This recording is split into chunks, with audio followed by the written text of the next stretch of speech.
Selama ini ya mohon maaf dalam tanda kutip sawah di Indonesia itu hamparannya luas. Tapi yang dipikirkan bagaimana caranya air itu bisa masuk ke sawah tanpa memikirkan bagaimana mengeluarkan air dari sawah.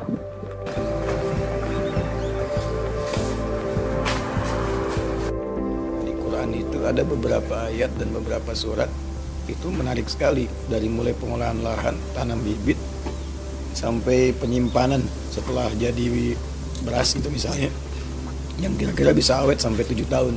Ya, kami di Jakabaring dan kemarin meluncurkan gerakan Indonesia Menanam itu. Sebenarnya tempatnya 7.000 meter untuk riset saja. Jadi yang kami gali itu bukan jadi tanamannya, bukan panennya, tapi datanya. Mau lihat ininya Mas Anas, sistem perairannya. Boleh kalau Ustadz berkenan naik mesin tanam silakan. Sawahnya di depan. Enggak dia naik apa karena masuk mesin pakai mesin terus. Apa orang mesin otomatis Dewa aja bisa, itu sudah siap bibitnya sisanya kemana. Aja. Silakan.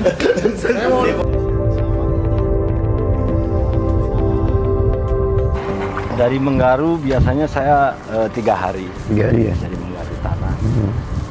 Ini kan udah terukur ini ya.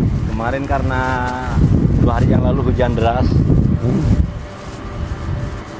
jadi sistem pengairannya menggunakan pompa seperti ini.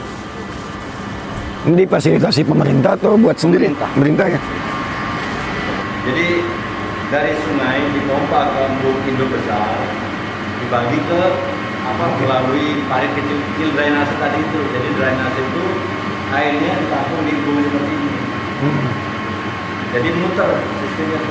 Air yang ada mengalir sawah, jadi balikin dari sawah keluar lagi ke drainase. Nanti kalau musim berluber masuk ke embung yang di bawahnya. Efisiensi penggunaan air. Ini sistemnya yang penting.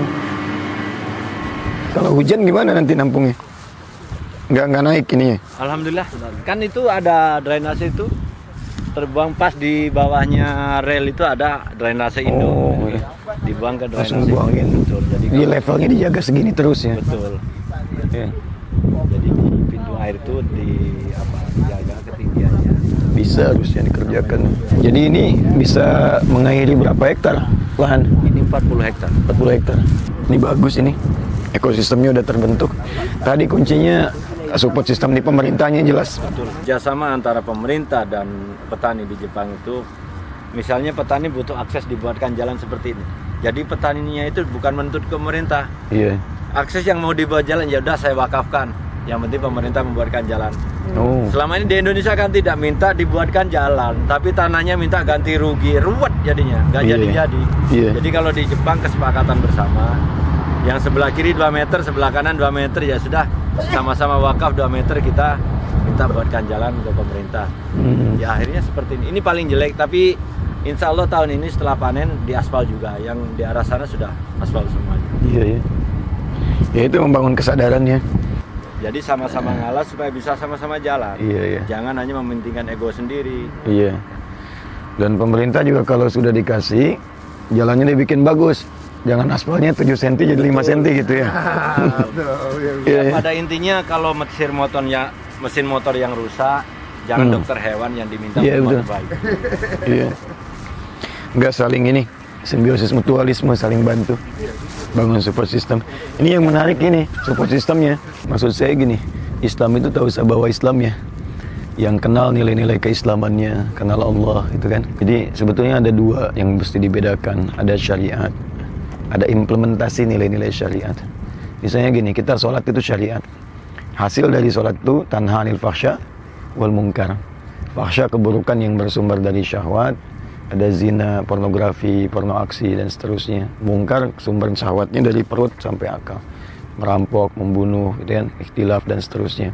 Itu 2, tapi jalannya syariat. Jadi kalau orang sholatnya benar, hasilnya itu. Nah tapi kalau kita ingin mendapatkan pendidikan di luar sholat, bisa dengan pendidikan adab. Ya, tapi adab itu tidak akan membentuk karakter, hanya membentuk sistem, disiplin. Makanya orang Jepang bisa disiplin. Ya, tapi tidak bisa membentuk karakter utama dalam dirinya. Misal, mabuk kan masih aja. Zina kan ada juga gitu. Tapi sistem membuat dia harus disiplin. Jadi doktrin hidupnya. Nah syariat berbeda. Syariat itu membentuk jiwa. sehingga menjadi karakter yang dibawa. Jadi walaupun sistemnya jahiliyah itu nggak bagus, tapi kalau dirinya sudah bagus, dia merubah sistem menjadi lebih baik. Makanya bicara tentang kadang-kadang ada keliru persepsi.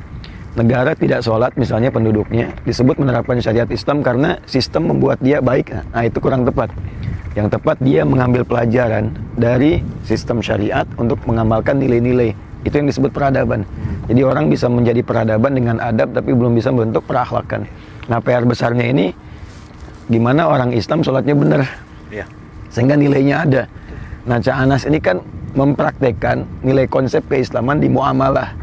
Jadi ketika orang lihat ini ngasih, nah poin saya tadi tuh ketika ngasih tuh orang tanya kan, orang ngasih Pak terima kasih baik gini kan. Nah ada nggak jembatan untuk mengenalkan Allah di nilai-nilai itu poinnya tuh. Betul. Ya terima kasih gini-gini nggak usah, ini kan Allah yang perintahkan. Betul. Misal ketika kita kalimat itu keluar tidak harus kita mengatakan saya muslim, Betul. nggak usah kita bilang saya muslim ini, nggak usah. Jadi begitu orang tanya kenapa dan kita bisa jawab misalnya ini Allah perintahkan saya, itu kan menanamkan kata Allah di lisan dia. Sebab nanti kalimat itu akan dicari sampai hari kiamat. Itu ada di Quran surah ke-7 di ayat ke-172. Wa idza akhadha rabbuka min bani adama min dhuhurihim dzurriyyatahum wa asyhadahum ala anfusihim alastu bi rabbikum qalu bala syahidna. Lihat ujungnya. Antaqulu yaumal qiyamati inna kunna an hadza ghafilin. Ya kamu kan sebelum lahir sudah syahadat kata Allah. Kenapa lupa syahadatnya? Sementara aku sudah sampaikan itu diperdengarkan, karena ada orang dengar adzan. Di Jepang kan nggak dengar adzan sebagiannya kan. Dari mana dengar kalimat Allahnya? Nah inilah ada orang-orang seperti Canas yang lain datang.